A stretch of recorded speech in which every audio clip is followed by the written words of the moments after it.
Tyler Marie Thomas was born on September 7, 1991, to parents Kevin Siemens and LaTanya Thomas, and went by Ty. She later graduated from Omaha Bryan High School and lived in Bellevue, Nebraska. At the age of 19, she was a freshman at Peru State College in Peru, Nebraska, with plans to become a teacher and wanted to specialize in working with children with disabilities. She lived in a dorm on campus and loved to dance and was named captain of the school dance team. On December 3, 2010, Ty attended a party near 5th and Nebraska Streets. The partygoers were drinking, and during the night, Ty and a couple of her friends got into a heated argument, causing Ty to leave on foot and head back toward her dorm room. However, shortly before 1:30 a.m., she sent a text to a friend saying she was lost. This was strange considering someone had spotted her near the water tower, which was located just a few hundred feet away from her dorm. However, Ty never made it back home, and her friends became immediately concerned. They were even more concerned because Ty was very intoxicated, it was frigidly cold outside, and she was not wearing a coat. By 3 a.m., her concerned friends reported her missing. During the following days, search parties combed the woods around the boat launch for her body. Fellow student Joshua Keatle participated in the searches and even did an interview with the local news. Soon after, Josh was named as a person of interest in Ty's disappearance. They had gone on a date once, but she didn't like him and told her friends she wanted to avoid him. On December 9th, 6 days after she went missing, he was arrested for evidence tampering and providing false information to the police. Several days later, he was charged with sexually assaulting another female. This alleged incident occurred just a month before Ty disappeared. Another teenage girl came forward and claimed that in April 2008, when she was 15 years old, Josh had sexually assaulted her in Fremont, Nebraska. For this incident, he was charged with first-degree sexual assault of a minor. In addition, authorities in Madison County, Nebraska, charged him with indecent exposure after he allegedly exposed himself to a woman in Norfolk, Nebraska in 2010. Josh initially told the police that he had seen Ty walking down the street on the night of her disappearance, but didn't speak to her. Later, he said she got into his car and he drove her to the Peru boat dock on the Missouri River to smoke marijuana. He then claimed that Ty asked for a ride to Omaha and he agreed to drive her in exchange for a sexual favor. But afterward, he changed his mind and claimed that Ty got angry and accused him of sexually assaulting her and threw her cell phone at him. He said after a fight, he drove away, leaving her alone on the dock, and he went back to his campus dorm. Interestingly, the dock by the river is the same place where he was charged with assaulting a different woman on Halloween just a month earlier. During that incident, he threatened to throw the woman in the water if she didn't comply. After Josh gave his second statement about Ty, authorities checked the dock and found tire tracks near the riverbank, consistent with Josh's 1996 Ford Explorer. They also found drag marks leading from the tire tracks down the bank to the river's edge. In March 2012, Josh pleaded guilty to the 2008 charges. He was sentenced to 15 to 20 years in prison, but would be eligible for parole after serving 8 years. In 2012, Ty's mother filed a wrongful death suit against both Josh and Peru State College. In the week before Ty's disappearance, Peru State College's director of campus security had recommended that Josh be expelled. He was failing his classes, he had been criminally charged with kicking in the door of his dorm room, 2 students had accused him of sexual harassment in the first 2 weeks after he moved in, and the campus security director knew he had been accused of sexual assault while he was a student at another Nebraska college. However, the college chose to not immediately expel him, but instead chose to not allow him to return for the second semester. Ty was officially declared dead in 2013. In 2015, the judge dismissed the lawsuit against the school, citing that there was no way the institution could have foreseen that he was a risk for violent behavior. The judge did, however, rule in favor of Ty's family in the suit against Josh. The family was awarded $2.64 billion in damages. However, since Josh is in jail with no income, they will likely never see a dime of this money. In October 2017, nearly 7 years after her disappearance, Josh was finally charged with Ty's murder. There was court testimony from a jail cellmate of Josh's who said Josh told him he'd had sex with Ty and left her at the dock, and he added that he would never go to prison because they will never find the body. He was tried in early 2020, and the prosecution argued he killed Ty at the Peru boat dock and dumped her body in the river. At trial, prosecutors showed video of alleys and pathways that they believe Ty may have used the night she disappeared. Grainy VHS video surveillance from Peru State College showed Ty wandering around near her dorm using her phone from 1:06 to 1:08 a.m. on the morning of December 3, 2010. A Nebraska State Patrol investigator told the jury that Ty called and texted people at 1:25 on December 3rd. Still, at 2:15, her phone went straight to voicemail and she never made another call.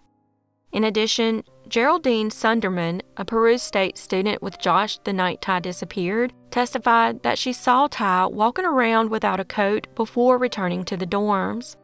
She added that Josh was supposed to meet back up with her and others in a dorm room to smoke marijuana after they saw Ty, but he never showed up. She said that as soon as they got into the dorm, Josh said he had to go to his room. However, after repeatedly trying to call him, he never answered or returned as he planned to. He later asked his roommate to lie and say he was with him during those early morning hours when Ty went missing. Another witness said he saw Ty walking toward campus at about 1:30 a.m., which would have been 5 minutes after her phone sent its last text. A jury found him guilty of second-degree murder, and in 2020, he was sentenced to 71 years in prison, but will be eligible for parole after serving 35 years.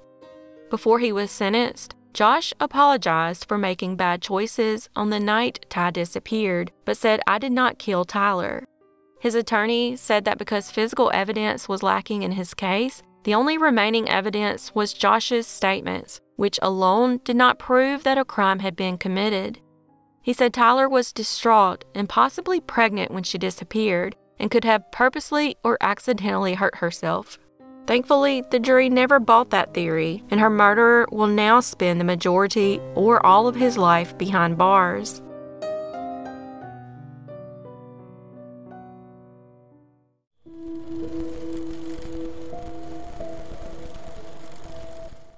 Denise Diane Pflum was born in January of 1968 to parents Judy and David. She was considered their miracle baby after suffering 2 miscarriages. That miracle would continue, and they would have another daughter named Jenny. In 1986, at the age of 18, Denise was living with her parents in Connersville, Indiana, and was a senior at Connersville High School. Denise excelled in school and was the treasurer of the science club, and even played basketball, softball, and volleyball. She had already been accepted to Miami University in Ohio, where she planned to major in microbiology and hoped to get a track scholarship. She had been dating a boy for the last 3 years named Sean McClung, but they had recently broken up. Judy's mother said that after the breakup, her daughter became more social and was even looking forward to her senior prom. During spring break, on the night of March 27th, she attended a large bonfire party on someone's farmland with hundreds of other students. Afterward, she made it home safely, but then realized she had forgotten her purse at the party. The next day, she asked multiple friends, including her sister, to accompany her to the farm to retrieve her purse, but none of them could go, so she went alone. That would be the last time anyone would ever speak to Denise. When Denise didn't return home that evening, her family reported her missing. The police said it was typical teenage behavior and that she would likely come home soon. However, they couldn't have been more wrong. The following day, a farmer reported Denise's cream-colored 1981 Buick Regal locked and abandoned near a barn alongside Tower Road, a rural gravel road east of Glenwood. This area is around 3 miles from the location of the party. He said the car had been there since between 12:30 and 1:15 p.m. the day prior. After the car was found, the police finally began looking for her. However, she was nowhere to be found. Several months later, a Norfolk, Virginia woman called Denise's parents, claiming to be their daughter. With their interest piqued, they traveled to Norfolk to see who the girl was. Interestingly, the girl had called on Judy's day off, information that only Denise would have known. She also said many things on the call that sounded like something Denise would say. When they arrived in Norfolk, the girl initially denied calling the family, but eventually came clean and said she called because she thought she had seen Denise at a local shopping center. Unfortunately, this would prove to be a dead end, and the case would go cold for many years. In 2017, Sean McClung, the ex-boyfriend of Denise, was given a voice stress test regarding his involvement in her disappearance, and he failed. In 2018, investigators continued looking into Sean, and following a tip from a former girlfriend of his, they searched the Mary Gray Bird Sanctuary. Cadaver dogs alerted to the possibility of human remains at the 4th pond at the sanctuary. After a long delay due to torrential rains, the pond was searched, but unfortunately, nothing was found. In 2020, Sean was interviewed again by authorities. This time, he was in jail on 2 unrelated cases and would finally provide investigators with the answers they had been searching for all these years. I'd like to get out of hell. Okay. I really would. Okay. I mean, really. Yeah.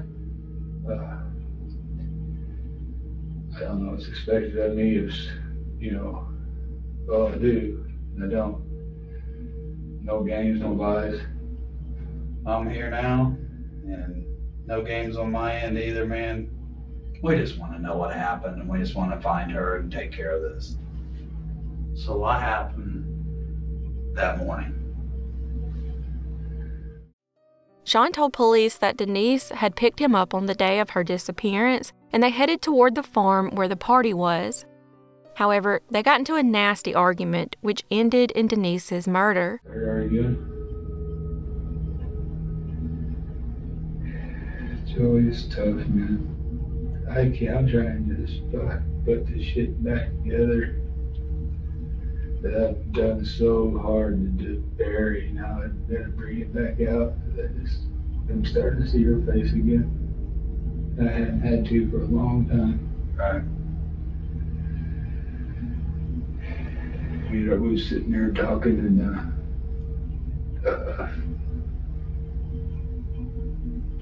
I put my hands on her and pushed her to the ground. That was it. Sean then called a few friends to help move her body. He confessed in exchange for a promise of immunity for his statements and dismissal of the 2 unrelated charges, but he refused to lead authorities to her body, or maybe he just didn't know where she was. However, since the agreement for immunity required him not to withhold any information, he couldn't receive immunity for his confession. Instead, he was charged with voluntary manslaughter in her presumed death. At the time of his confession, Sean was suffering from a terminal illness and died 2 months after his confession at the age of 56. In the hospital, 5 days before his death, he told his lawyer that he didn't know what had happened to Denise and had only confessed to killing her because he wanted to get out of jail, basically recanting his confession. In April of 2021, EquiSearch Midwest, along with CCRT, Indiana Canine Search and Recovery, and the Fayette County Sheriff's Department searched for her remains.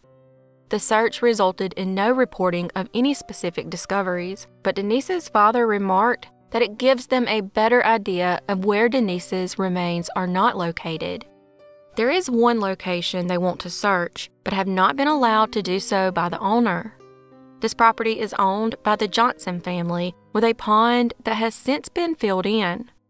Another search was performed in October of 2022 by the Indiana K-9 SAR team free of charge. They searched different properties based on information from Denise's family. those property owners were cooperative and also very helpful with the search. Her parents remain hopeful and determined to find their daughter and properly lay her to rest. So what do y'all think? Did Sean kill Denise, or was he just trying to get out of jail?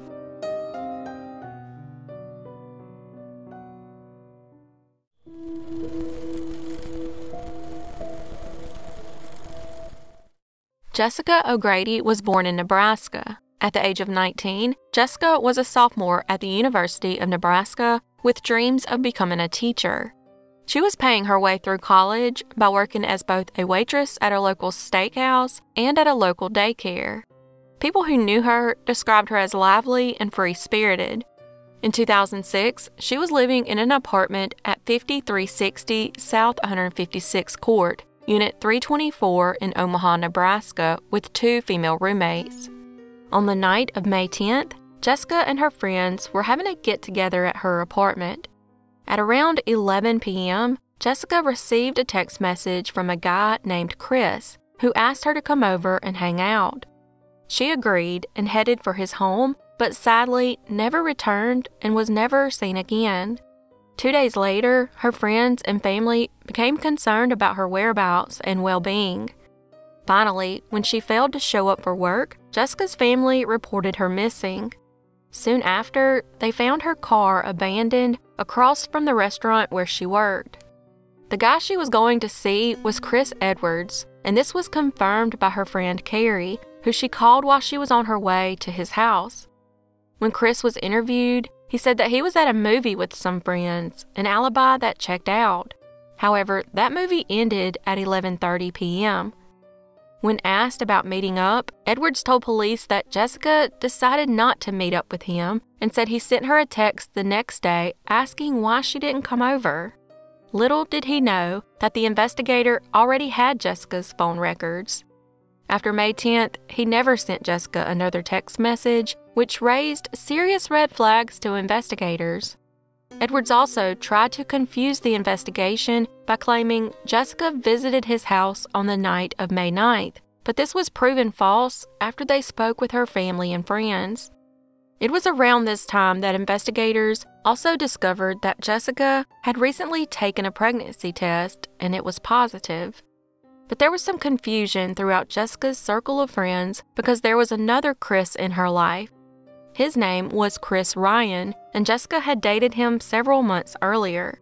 Police also found out that this Chris was on the sex offenders list and had served over 2 years in prison for his crime. However, he also had a solid alibi, and phone records showed that the two had not communicated in the week prior to her disappearance. When investigators looked through her phone records, they discovered at 12:29 a.m., over an hour after Jessica left her apartment, she sent a message to a friend that said, "No more shenanigans for Jessica." Her friend knew for sure that Jessica sent the message because they were known to use the code word shenanigans when talking about sex. Investigators now wanted to know where she sent the text from, but certain phone companies do not keep a record of that for more than 24 hours, so police could not determine the location. Investigators learned that Chris Edwards had been dating other girls while he was with Jessica. One of them was his girlfriend, Michelle, who was also pregnant. It was also discovered that Michelle and Jessica knew each other because they had both worked at the steakhouse. Edwards told Michelle that he wanted to build a life with her, but at the same time, he convinced Jessica that Michelle was just a fling. Jessica had already told Edwards that he was the father of her baby and that she intended to keep it. On a hunch, investigators decided to re-interview Edwards. They noticed during the interview that he kept talking about Jessica in both the present and past tense, raising serious red flags with investigators. He had also confided in friends that he got Jessica pregnant by mistake and was not happy about it. During the interview, Edwards stuck to his story about being at the movies with friends that night, which investigators confirmed with security footage. But they also saw camera footage of Edwards at a Walgreens the day after her disappearance, buying cleaning supplies and white poster paint and whiteout. Edwards lived in the basement of his aunt's house, and investigators asked if they could look around. He agreed, but strangely said he didn't want them to look at his bed or his camping equipment. During the search of his home, investigators noticed a section of drywall with different shades of white. After a closer look, they noticed that the shades were covering stains of blood. Edward's explanation was that he had cut his finger. However, the splatter pattern was not consistent with a simple finger cut. They also found 2 swords, including an 18-inch long Bangkok battle sword. The weapons are often used in martial arts and could have caused the cylindrical blood spatter in his room. Though the swords had been cleaned, there were still traces of human blood. In the garage, luminol was used, and it revealed that blood had been cleaned up. After turning over his mattress, police found a huge blood stain as well as blood on the headboard and comforter. There was blood in his car as well as a dirty shovel. Though the soul could not be identified, police sent the grass on the shovel to an agricultural college, where they concluded that it was the type of grass that grows on a golf course. Edward's mattress and part of his ceiling were removed and taken to the forensic laboratory. Without having Jessica's body, the police had to get her DNA from her personal belongings, such as a toothbrush and hair from a comb. When the DNA results came in, it showed that her blood was all over his room, including the battle sword. Police and over 100 volunteers searched for Jessica's body, but she was never found. Edwards was ultimately charged with murder, but he continued to deny involvement. Prosecutors believed he was not serious about his relationship with Jessica, so he got angry when she told him she was pregnant.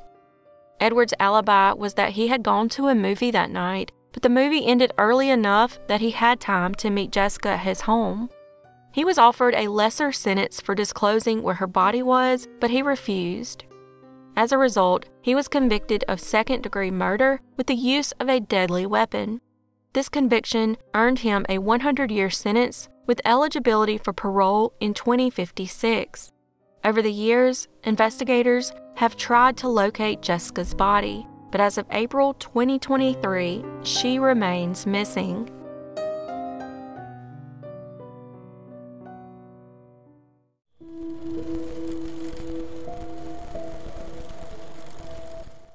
Evelyn Throsby was born on May 11, 1892, and had a brother named Raymond. Over the years, Evelyn had gone through multiple marriages, with the first 2 marriages ending in divorce. She married 2 more times, but in each of those marriages, she was left a widow. However, they both left her with a very large fortune, which she invested skillfully with the assistance of a financial management firm.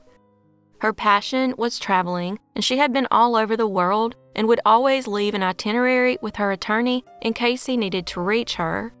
In the summer of 1949, when Evelyn would have been about 57, she met a man 4 years younger than her at a society party. His name was Ewing Scott, and the couple married just a few months later in Mexico in 1950. After the wedding, the two settled into a mansion in the wealthy Los Angeles neighborhood of Bel Air at 217 North Bentley Avenue.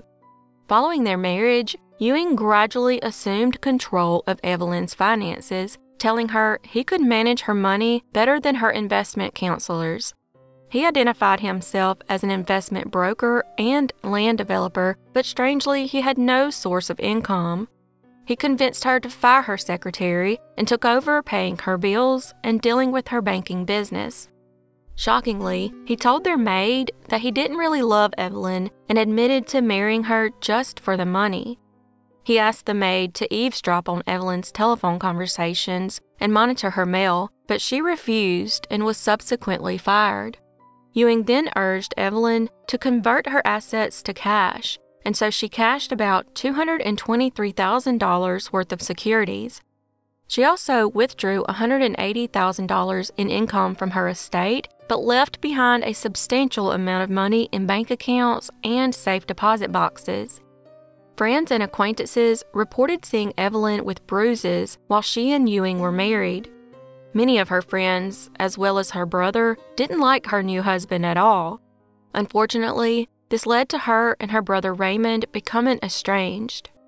On the afternoon of May 16, 1955, Ewing and 63-year-old Evelyn took a Mercedes-Benz out for a test drive from a car lot, but strangely, only Ewing returned. This was the last time Evelyn was ever seen. The next day, Evelyn's hair salon received a call from a man who canceled all her upcoming appointments. They found this strange, considering she had been going to this salon once a week for many years now. Sometimes Ewing would claim that Evelyn left the house to buy a can of tooth powder and never returned. Other times, he would say that she had been sent to a sanitarium for alcoholism or that she may be somewhere in the East. Anytime someone asked how to get in touch with her, he basically refused to answer. A friend of Evelyn's checked with all the sanitariums in the area, but Evelyn wasn't a patient in any of them. She received psychiatric treatment for anxiety several months in the late 1940s, but had been in good mental health for years prior to her disappearance.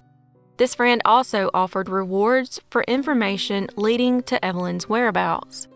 Still, the weeks and months went by with no sign of her, and Ewing refused to report her missing. Just 2 months later, in July 1955, Ewing began a relationship with Harriet Livermore, a divorcee. On March 5, 1956, Evelyn's brother Raymond Throsby, suspicious of Ewing, reported Evelyn's disappearance to the police, beginning the investigation. The district attorney soon learned that Ewing was forging her name to checks, and her brother filed a lawsuit demanding an accounting of all her assets. Los Angeles police arrested Ewing and charged him with forgery and fraud for looting his wife's bank accounts after they visited Evelyn's safe deposit boxes and found only envelopes filled with sand. Ewing had withdrawn large sums from Evelyn's safe deposit boxes and deposited those funds in his own accounts. Police then began searching for Evelyn, and upon searching her neighbor's backyard, where an incinerator was located, they found 2 pairs of her eyeglasses, dentures, and a few other personal belongings. They also found a pair of women's charred underwear. However, there was no indication that Evelyn's body had been burned in the backyard incinerator. Almost 1 year after her disappearance, a grand jury indicted Ewing for grand theft and forgery in connection with the liquidation of nearly $1 million of Evelyn's assets. Before he was supposed to come to court in May to make a plea, he fled to Canada and became a wanted fugitive. A few days later, his car was found abandoned in Santa Monica. A bullet had been shot through the window, but there was no blood in the car or the surrounding area. On April 16, 1957, he left Canada and headed for Detroit, Michigan, where he would purchase a car with Evelyn's money. However, upon returning to cross back into Canada, he was arrested. He was then extradited back to Los Angeles. Ewing insisted he did nothing wrong and argued that he could not be prosecuted without a body. During the 11-week trial, the defense produced witnesses who testified that they had seen Evelyn after May 16, 1955. One of them, a railroad ticket agent, said Evelyn had bought a train ticket from her in July and said she was leaving her husband, but that he didn't know it. After deliberating for 29 hours, they found Ewing guilty of first-degree murder. The first-degree murder charge was due to Evelyn's sudden interrupted life pattern, and prosecutors said Ewing killed his wife to gain control of her estate. While prosecutors were looking for the death penalty, the jurors gave him life in prison instead. Ewing was granted parole in 1974, but turned it down, saying to accept it would be an admission of guilt. He was eventually set free in 1978 after serving 21 years. After his release, he lived on a small state allowance in a rundown mid-Wilshire apartment, still insisting that his wife was alive. However, this would all change after a journalist named Diane Wagner wanted to write a book about the case and began talking to Ewing from time to time. Finally, in 1986, 30 years after her disappearance, the journalist produced a tape recording where Ewing appeared to admit to the murder. He described that he struck her once on the head with a rubber mallet and then buried her body in the desert 6 miles east of Las Vegas, Nevada. Wagner's book, Corpus Delicti, was published in 1986 and included Ewing's confession during the last interview. The confession surprised investigators who had always assumed that the body was concealed in some part of the San Diego freeway, which had been under construction near the couple's home at the time of the murder. Ewing was the first murderer in U.S. history to be convicted without a body. Ewing died in 1987 at the age of 91, and as of 2023, Evelyn's remains have never been located.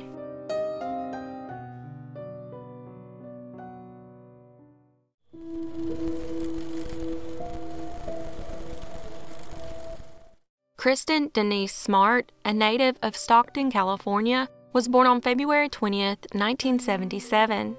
At the age of 19, she was a freshman at California Polytechnic State University, known as Cal Poly, in San Luis Obispo, and was living in the Muir Hall dormitory.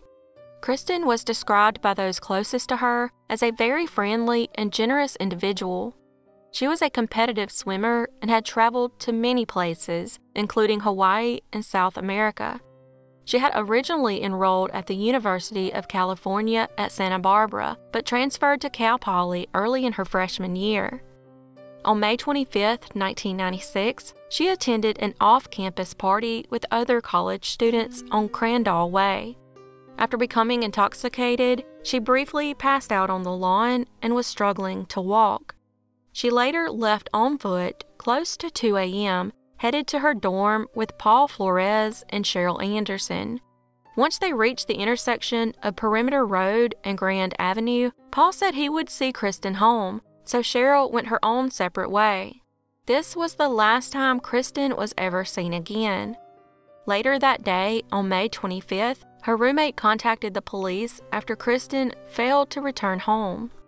When investigators interviewed Paul, he said that he walked Kristin as far as his dorm, where they parted ways, and claimed that after she left, he didn't know what happened. It's been almost a month. It'll be a month this Friday. Based on everything you know and the people you've talked to, which I'm sure you've talked to some people. About what? About that were at the party? About her. What do you think happened to Roxy? What's your best guess as to what happened to her? My best guess is maybe she, because her dorm was by the parking lot over there. So then, I would figure my best guess is she went off with someone. I don't know. She decided, Okay. A stranger or what? It could have been just someone she knows. Someone might have gone, hey, let's go to Taco Bell or something. Why Taco Bell? Because Taco Bell's open all night long. Oh, okay. And is that the only place that's open all night long? San Luis? Yeah, I think so, for sure. Okay. Now, based on you walking with her, do you think she could walk up to Taco Bell okay? It's I remember, I don't remember her stumbling or anything, so I've walked that far. It's like I've walked all the way up to like Broad Street over by the Orleans Bowl before. When you were drunk? No, sober. However, investigators noticed that Paul strangely had a black eye. When asked about it, he would then tell several different stories regarding his injury. At one point, he claimed he had hurt his eye playing basketball with a friend, but the friend told authorities he had the bruise when he showed up to the game. When confronted with the lie, Paul changed his story and told the police he hurt his eye while working on a truck at his father's home.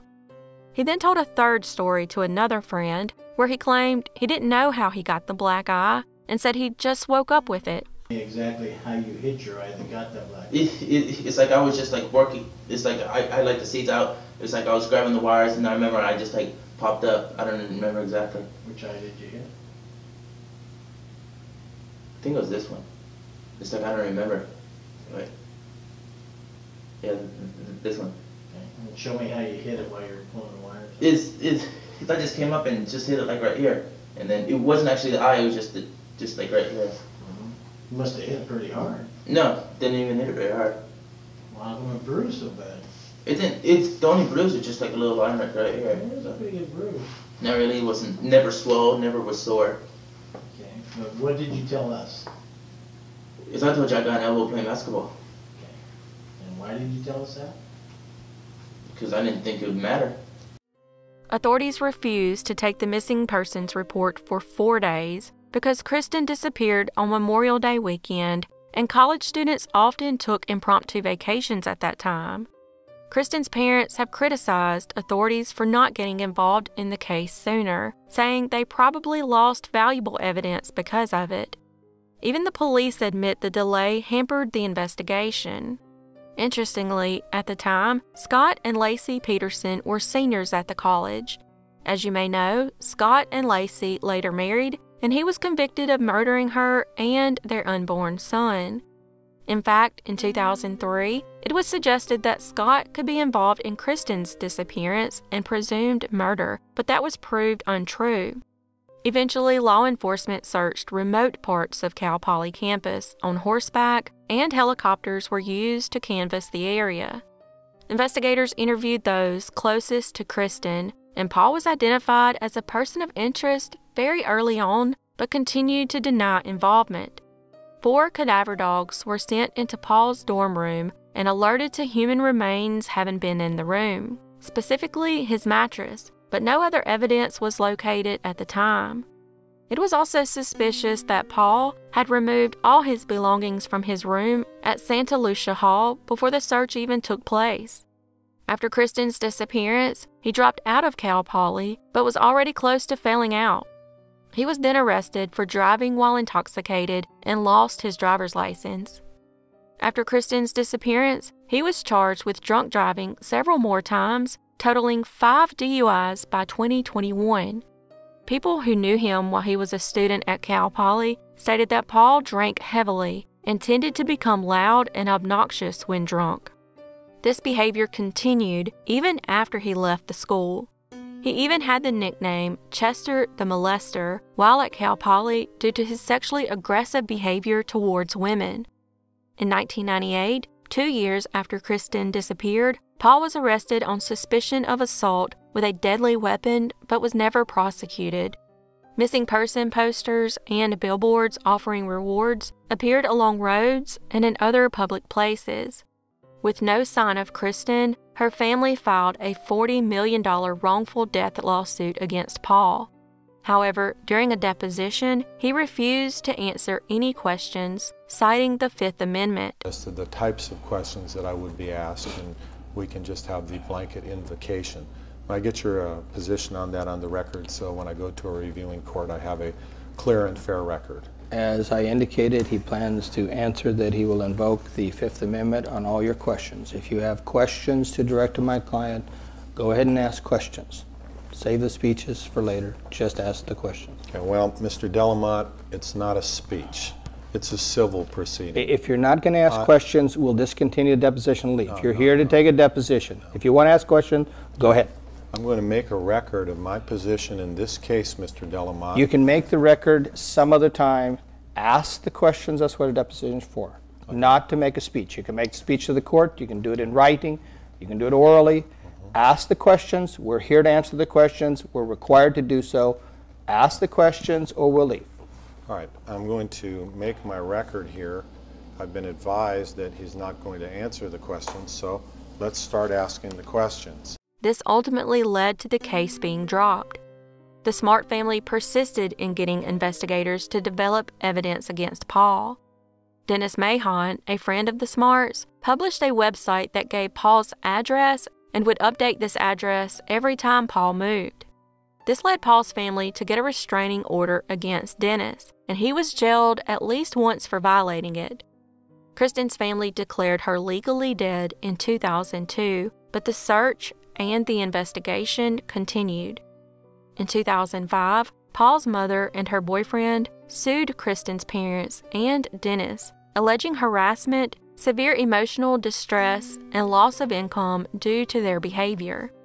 Over a period of nearly 25 years, authorities executed 18 search warrants, submitted 37 items collected in the case's early days for DNA testing, recovered 140 new items of evidence, and conducted 91 interviews from 2011 to 2020. The authorities began to describe Paul Flores as the prime suspect in the case. In February 2020, law enforcement executed search warrants at 4 California and Washington state locations and removed items of interest. One of these locations was Paul's home in Los Angeles. In March 2021, investigators used cadaver dogs and ground-penetrating radar to search Paul's father, Ruben Flores' property in Arroyo Grande, California, but they were still unable to locate Kristin. However, on April 13, 2021, nearly 25 years after her disappearance, the authorities announced that Paul Flores, now 45, and his father Ruben Flores, now 81, had been arrested in connection with her disappearance. In a statement, the Smart family described their long wait as bittersweet. Paul was charged with murder, and Ruben was charged with being an accessory after the fact, accused of helping to bury her remains. Both men pleaded not guilty. The day after the arrest, the district attorney said that Paul Flores had caused Kristin's death while attempting to sexually assault her in his dorm room. They then believe Ruben helped to hide her remains.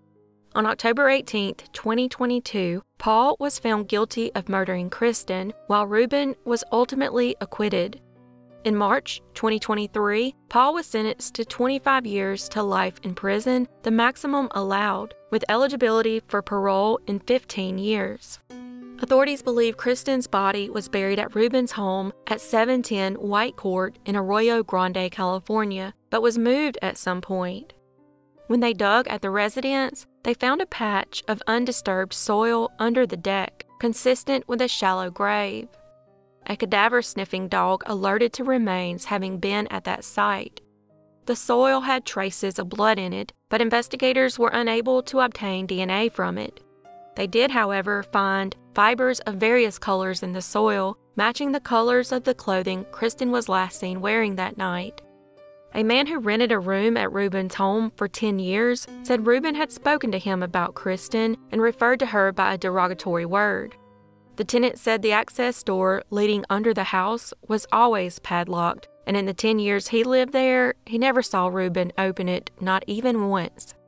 Authorities also stated that in about 2014, when there was a leak in Ruben's kitchen, he refused to let a plumber go under the deck to repair it and was protective of whatever was under there. A neighbor of Ruben stated that in February 2020, she saw Ruben and his ex-wife, Paul's mother, Susan, and Susan's boyfriend, Mike McConville, trying to back an enclosed travel trailer up to the back of Ruben's house near the deck. The next day, the neighbor saw Susan and Mike at Ruben's house again, which struck her as odd since she knew they lived nearby and she had never seen them spend the night at Ruben's home before. In addition, the neighbor said she had never seen trailers at Ruben's house before or since and never saw Susan or Mike spend the night there after that one instance. When they searched Paul's home, police found sexually assault-themed pornography, homemade videos showing Paul having sex with women who appear to be drifting in and out of consciousness, and 2 prescription medications that could be used as sexual assault drugs. More than 24 women have made allegations of sexual misconduct against him dating back to the late 1990s. 4 of these women claim they were drugged and sexually assaulted after meeting Paul at bars or at his home. Investigators believe he enjoyed this level of abuse against women. As of April 2023, Kristin has never been found.